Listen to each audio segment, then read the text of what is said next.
शिव जी के अपने हाथ से खियाइब, आसन लगाइब अंगनवा में आज शिव गुरु अइहे अंगनवा में, आसन लगाइब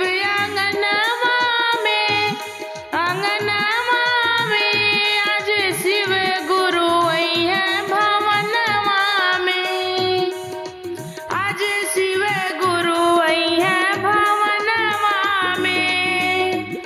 बोले लगा गा सवनवा में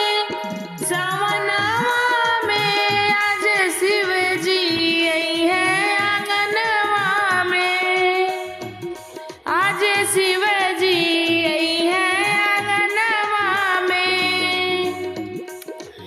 टोला पड़ोसी से भक्त बोलैबे, टोला पड़ोसी से भक्त बोलैबे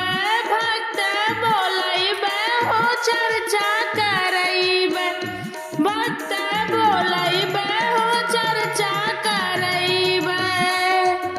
पूर होई आशा अंगनवा में आज शिव